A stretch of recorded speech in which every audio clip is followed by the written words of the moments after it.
गौशाला की? एक बार जी काफी साल की बात होली जी वहाँ पर ट्रक पकड़े थे, उनमें भी हाड़ थे ऐसे ही जी। और लोगों ने सोचा कि भाई ये गऊ काट काट के ले जा रहे हैं। अच्छा। इस धोखे में लोगों ने उन ट्रकों को फूंक दिया था वहाँ। जी। तो वैसे तो यहाँ से धड़ोली लगभग हमारे से यहाँ मेरे ख्याल में 150 किलोमीटर के आसपास है जी। 100-150 किलोमीटर के आसपास है दूर हमसे। लेकिन जब ये परिस्थिति थी अक लोगों ने ऐसा सोच के अग भाई ये गौ काटने वाले हैं और उसके जो अंदर वो जो हाड़ वगैरह देखे वो बुदबू वगैरह आई बांस आई उससे लोगों ने उसको गलत सोच के और उनमें आग भी लगा दी थी। ऐसी परिस्थिति पहले भी पैदा हुई है। मरेड़ के भी ना उतरन दे हड़ा है। हाँ। हडवारी ना चलन दे इनको चाल कर है उतार है और गांव में आके बताओ है तो क्या हाल हो गांव में तो ना हो जाएगा कि नहीं हो जाएगा। पहले चलती थी भी हाँ थी पहले जमीन पहला गांव में हर गांव में कोठड़ा हुआ करता जी। आपका पशु कोई भी बच्चा या बड़ा मर गया तो ले जाकर उसमें डाल दिया करते, उड़ जाकर सामान खालना उतार लाया करते, जो हड बचते उनका वो इकट्ठे स्टॉक हो जाता फिर उन्हें इकट्ठे दिया करते और ये रूल था। किसी भी गांव भाई रोज की दबाव रोज बांस आवा। रुको रुको हाँ साहब कोई चमड़ा उतारा है कहीं व्यवस्था ना कोई नहीं भी खत्म है ना ये। और ये किस कारण और ये कुत्ते वगैरह जो मरे फालतू है ये अन्य हुआ है ये वह बात उड़े आगे हमारी जो पंचायत ने जो ये कार्य व्यवस्था बनानी करनी चाहिए वो छोड़ दी। इनकी जिम्मेवारी है इनकी उप समितियां हर विषय की जो पहले आप बोल लिए ना अग भाई जिस तरह जो समूह बना न्यू बोल रहा है न्यू हर जितने भी जो कार्य है उनके जिम्मेवार व्यक्तियों की समिति बनाए चाहिए विषय भी हो। और साथ में फिर हमारा जो गौ पालन की नस्ल सुधार का गौशालाओं के अंदर तो एक विंग तो दूध उत्पादन की ऋण की नस्ल सुधार की और आसपास में जो प्रजनन की जो क्रिया इनने व्यवस्था देनी चाहिए उस टीम ने बननी चाहिए जो कौन व्यवस्था बनावा है। हर गांव के अंदर पशुपालकों की उप समिति हो और उनको गाइड किया जाए अग भाई तुम इस योजनाओं को ऐसे ऐसे लाभ उठाओ। पशुपालक तो हर गांव में है उनको कौन इकट्ठा करेगा किसकी जिम्मेवारी है। प्रश्न खड़ा हो गया दिमाग में जी। हाँ। पंच तो आप भी बने थे। पंच तो बना लेकिन जो समिति तो ना बनी उसका प्रधान तो ना बने मैं और मैं ना था मेरी पत्नी थी। नहीं मेरा नहीं है यो अगर पंचायत नहीं तो धड़ोली गौशाला पे जो मैटर चल रहा है 40 किले बताए गए गौशाला के कि 40 किले जमीन भी है गांव भी है। वो कह रहे हैं कि मतलब जो दबाया जा गऊ तो गांव के बीच से ले के जाएगी तो लोग ऑब्जेक्शन उठाओगे कि भाई रोज की 3-4 गायें कैसी मर रही हैं। तो उन्होंने इसीलिए कह रहे हैं कि भाई अंदर ही रखी गई हैं वे गायें जो पकड़े जो फोटो वायरल हो वीडियो वायरल हुई है उस पर चर्चा है। तो 40 किले जमीन है तो क्या 1-2 किला जमीन उसको दबाने के लिए नहीं है उचित। जैसे गौशालाओं के पास में पैसे की कमी नहीं है बहुत पैसा इकट्ठा होता है जी लेकिन जागरूकता की जो व्यवस्था की है ना हमारी जो टीम बननी चाहिए जी उस अविद्या के अभाव में कोई भी किसी निर्णय लेने में और कार्य करने में समर्थ नहीं है। कोई भी चीज देगा तो उसके बारे में ऊट पटांग के जो विरोध निकल के आए इसने क्यों कर दिया क्या कर दिया।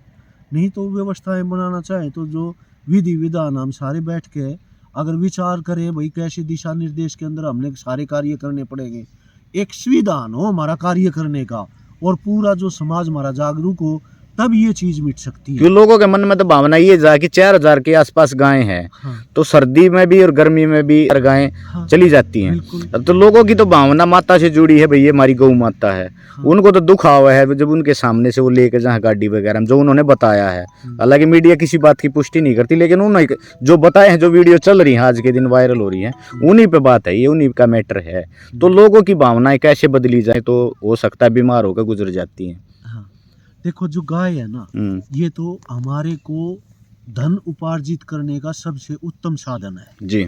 इससे कैसे कैसे हमारे को किस किस प्रकार जो लाभ मिले अगर उसका ठीक ढंग से जो हमारा पशुपालन विभाग है जी ये ठीक ढंग से कक्षा लगवा कर जागरूकता कर इनको वे सारे लाभ दे दें करके दिखा दे तब इनकी भावना बदली हो उसका। और गाँव में भी जो हमारे पशुपालकों को काफी घाटा है वो नहीं सीख पाते नहीं रहते और ज्यादातर तो इसका जो हमारा जो बौद्धिक स्तर है सोचने समझने की क्षमता है ना एक कारण मैं इसको भी मानता हूँ जी भाई कैसे इनको सारा पूरा ज्यादा से ज्यादा लाभ मिले जो एक्सपर्ट हैं इन विषयों के अंदर, हमारे जो पशुपालन विभाग के हैं, जी उनकी हमारे पशुपालनों की पालकों की कभी मीटिंग ही नहीं होती। तो ये इनके योग्य व्यक्ति, हमारे एजुकेटेड, जो ज़्यादा से ज़्यादा टेक्नोलॉजी देने वाले हमारे गांव के व्यक्ति सक्रिय होंगे, हमारा पूरा का पूरा जो समाज, हर गांव आत्मनिर्भर हो सका है, बेरोजगारी हट सका है सारी।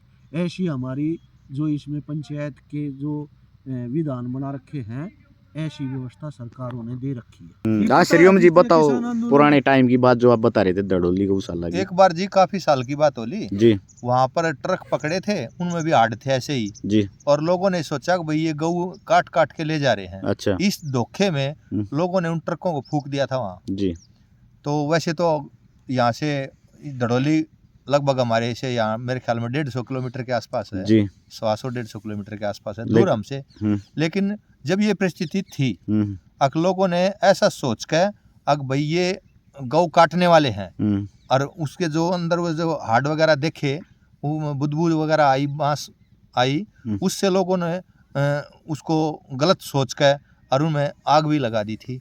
ऐसी परिस्थिति पहले भी पैदा हुई है वहाँ दड़ोली में। धरौली गौशाला में जी, जी आप जो राष्ट्रीय गौशाला वो जी। जी पहले गए हो वहाँ पर आप? हाँ जी, काफी बार गया हूँ मैं जी। फिर आचार्य बलदेव जी के समय में गया था मैं, जी उनका देहांत हो गए, उनको भी कई साल हो गए। उस समय मैं उनके पास जाता आता रहता था बार बार। आप जुड़े हुए थे उस गौशाला हाँ से? जी, हाँ। दड़ोली गौशाला से? हाँ जुड़ा, मतलब मैं सदस्य नहीं था, जी आता जाता रहता श्रद्धा थी आपकी था। वहाँ? हाँ जी, आचार्य बलदेव जी में मेरी श्रद्धा थी, जी और उन्हीं की वो गौशाला थी। जी तो अब आचार्य बलदेव के हैंडओवर नहीं है वो नहीं, किसके? आचार्य बलदेव जी तो संरक्षित के जी। जी अब कौन चला रहा है उसको? अब मेरे को नहीं पता जी, क्योंकि उनको मरे हुए भी काफी साल हो गए, जी संरक्षित भी काफी साल हो गए। जी तो उस टाइम पे भी मतलब बाहर भेजते थे मतलब इस हाँ, टाइप? जब भी ऐसा हुआ था एक केस जी, जी जो मेरी नॉलेज में है। तो अखबार से सुना आपने, वैसे नहीं, देखा? अखबार में भी आया था, और वो चर्चित विषय था, जी पूरे देश में उसकी चर्चा हुई है, जी चर्चित विषय हुआ है वो। उसी गौशाला? हाँ, पत्रकारों के पास सभी, लगभग अखबारों में, और वैसे जनता में भी, सब के अंदर वो बात पूरी तरह से फैली थी। हाँ जी, जी पुलिस केस भी हुआ था जिसमें उस टाइम? पुलिस वगैरह भी आई थी। जी हाँ जी, ये है मेरा कहना इसके जनता की श्रद्धा है, इसलिए उनमें आक्रोश श्रद्धा होगा। सब किसकी नहीं है, सभी की श्रद्धा है। बिल्कुल, गाय तो क्योंकि गाय, कोई भी जीव का गाय जो तो काट हमारी दिया जाता है, जिंदा जीव को पूजनीय काटने है, का उसको तो माता अधिकार ही मानते है। हैं, उसके प्रति हम सब की श्रद्धा होती है। हर जीव के प्रति श्रद्धा है, चाहे गाय के अपने प्रति आप है। मरी हो, हाँ, लेकिन फिर भी हमारे समाज में ऐसी धारणा है, कि उसको- अक लोग उसमें सांत्वना अवश्य करेंगे, अरे गऊ मर गई बेचारी भाई, हाँ, उसको संस्कार उसके ऊपर विधि से- नमक भी डालेंगे, कपड़ा भी डालते हैं। जी जैसे मृत मनुष्य को हम, पुरुष को चादर उड़ाते हैं, महिलाओं को ओढ़ना उड़ाते हैं, ऐसे ही गाय के ऊपर भी हम कपड़ा डालते हैं और नमक डालते हैं। इतनी श्रद्धा है हमारी। तो रीति श्रीओम जी रिवाज के क्या अडवारी का काम ठीक है या दबाना ठीक है आपके हिसाब से? नहीं, क्या जो होना प्राकृतिक रूप से मृत्यु होती है तो वो तो हडवारी ठीक है, क्योंकि वे जो हड्डियां होती जी। हैं, ऐसा सुनने में मेरे को आया है कि उनकी दवाइयां बनती हैं। जी तो किसी का भला हो जाए उनसे, मरने के बाद उसमें प्राण तो है नहीं, कोई पाप नहीं है वो, जी मरने के बाद कोई पाप नहीं है। अगर जिंदा में हम करते हैं तो गलत है, जी अगर हम मरी हुई का जो प्राकृतिक रूप से मृत्यु हुई है उसका हम करते हैं तो वो जायज है। जी तो भाई कमेंट बॉक्स में अपनी राय जरूर भेजना और वीडियो को ज़्यादा से ज़्यादा शेयर करना।